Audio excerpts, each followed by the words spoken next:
नमस्कार बंधुगण मु रंजित कुमार आपण मानक स्वागत करछि आम चैनल को। आसंतु आजर कहानी आरंभ करिया। बहुत दिन पुराणा कथा। बहुत दिन वर्षा न होबा फल गोटे गाँव में माटी सुखी जाए फाटिबाकू लागिला। सबुआडे मरुड़ी होईगला। लोक मैंने हाहाकार करबाकू लागिले। पानीर अभाव पाई लोक मैंने मरिबाकू लागिले। सेही गाँव में जणे ही पंडित थिले जे कि लेखापढ़ा करथिले।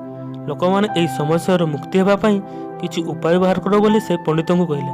पंडित महाशय मरुड़ी एवं वर्षा हेबा बहुत प्रकार उपाय प्रयोग कले, किंतु तथापि वर्षा हलानी। गाँव में पूर्वपर ही समस्या रहिला। गाँ लोक मानकर समस्त रास्ता बंद हो जाइतिला।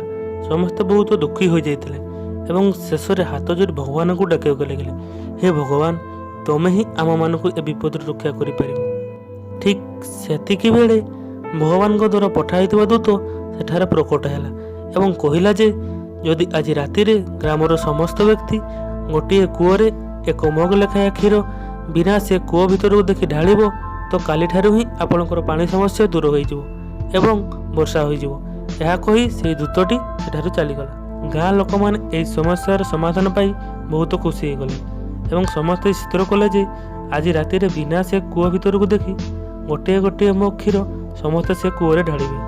समस्त लोक क्षीर ढालिया प्रस्तुत हो गले। राति जितेबाला समस्त लोक क्षीर ढालिया आरंभ कले सेतेबाला गोटे कंजूस लोक भाविला समस्ते तो क्षीर ढालुचंती मु गोटे मग पानी ढालिदेले जना पड़ोनी। यह भावी से एक मग क्षीर जगार एक मग पानी ढालिदेला। तापर सकाळ हेबा पर्यंत समस्ते अपेक्षा कले, किंतु एबे पर्यंत वर्षा हला नहीं कि वर्षा हेबार कौनसी लक्षण मध्य देखागलानी। सबकिछि पूर्वपरि ही थिला। लोक माने भाबिବାକୁ लागिले वर्षा कौन पाई हेलानी, यार कारण कौन। यार कारण जानिया पाई समस्ते से कूଅ को देखिया को गले।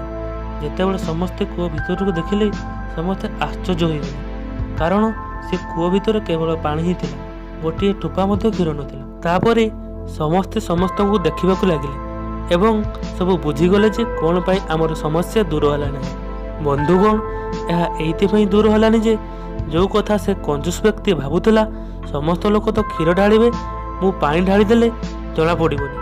यही चिंताधारा समस्त गाँ लोक गोटे आसी जाइतिला एवं समस्त व्यक्ति गोटे मग क्षीर बदल में गोटे मग पानी ढाली देइतिले। बंधुगण जहाँ किछि भी एई कहानी रे हैला आजिकाली आम जीवन में हेबा सामान्य कथा। आमे कहिताउ जे कौन मु एका बदली गले पूरा संसार बदली जीव, किंतु सांग माने मने रख बुंदाए बुंदाए पानी मिसी ही समुद्र होइताए।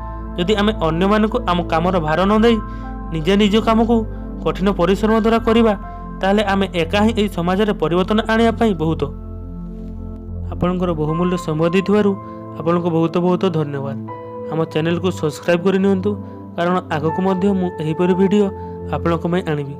एही कहानीटी जदि आपनको भल लागिते आपनकर सांग मानक सहित शेयर करंतु एवं कहानीटी किपरि लागिला दयाकरी कमेंट करि जणांतु। नमस्कार, जय जगन्नाथ।